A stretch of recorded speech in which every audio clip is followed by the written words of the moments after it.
venez de vous voir servir du caviar. Désormais, on va vous servir un dessert, mais alors le plus beau dessert peut-être je sais même pas, on peut même peut-être dire de la décennie. Bon, plus que ça, même, tellement ce premier tour. De toute l'histoire, je dirais, de la boxe ping-pong, parce qu'on n'avait jamais vu ça. Il y a une telle différence de poids entre les deux garçons, en sachant qu'ils possèdent tous les deux un très très beau niveau.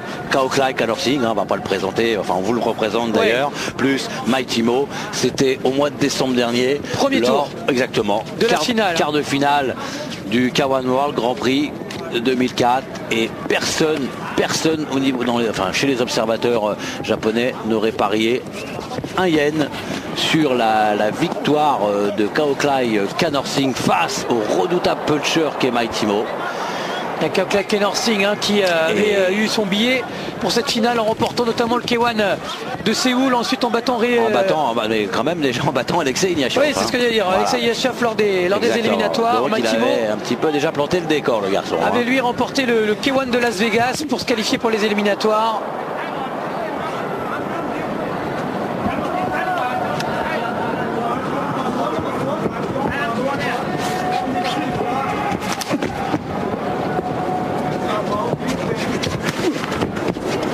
Mighty Mo qui avait battu lors des éliminatoires le Trinitéen Gary Goodridge.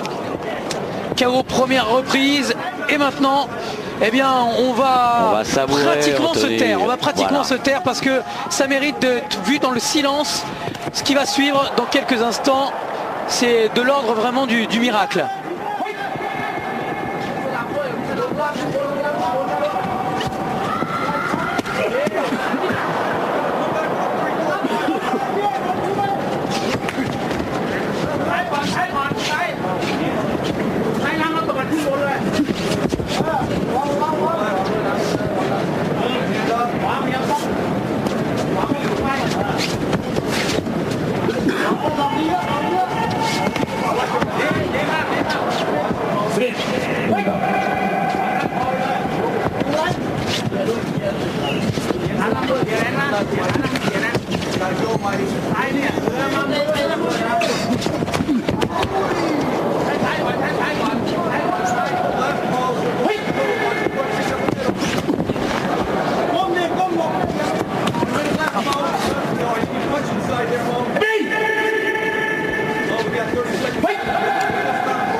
Ce KO absolument vertigineux réussi par Kao Klai Connor Singh. Extraordinaire, un high kick d'une incroyable beauté, d'une incroyable précision. Un garçon, là vous voyez un garçon de 75 kilos abattre un athlète de près de 140 kilos, c'est carrément exceptionnel.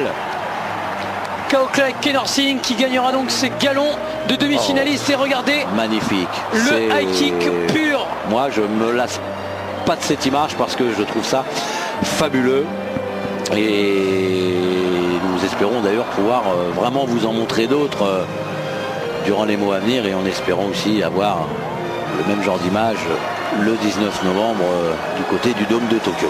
Mais là c'est vraiment le plus beau KO de l'histoire peut-être qu'on a vécu là. Ah non mais c'est sûr, parce que vu la différence de poids entre les deux garçons et quand même un niveau relativement à peu près le même niveau entre ces deux athlètes, c'est carrément c'est extraordinaire quoi.